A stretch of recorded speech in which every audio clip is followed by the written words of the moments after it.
talks in Switzerland.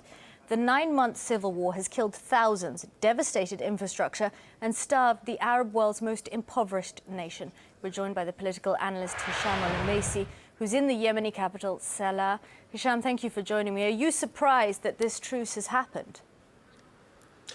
I'm not surprised, and the truce is not holding. The ceasefire has been breached within an hour from commencing yesterday in multiple governorates of Yemen. In fact, we even had fighter jets in Sana'a. We had a very rough night. Only a couple of hours ago, the fighter jets stopped. Who broached that truce, Hisham? Initially, it was breached by ground fighting in Taiz and in Marib, as well as in Lahj. But last night, also fighter jets started appearing in the skies, coalition fighter jets, especially here in the capital. And do you think that the talks in Geneva will see any positive outcome? Not really, when there is no framework, when not all the different parties are in Geneva, it's only just a select few. You don't see that echoed on the ground. This is exactly why the ceasefire was breached yesterday, just an hour from commencing, because that party was not in Geneva. So the talks in June ended with no agreement. Do you think these will end in the same way?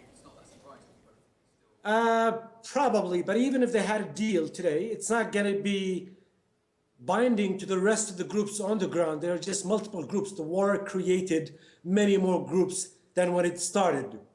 So whatever deal in Switzerland, it's not going to be binding to the remaining groups on the ground, and the war is going to continue. But do you think this truce is needed in terms of the humanitarian aspect of this war? In that if there is a truce, more aid can get to the people who really need it?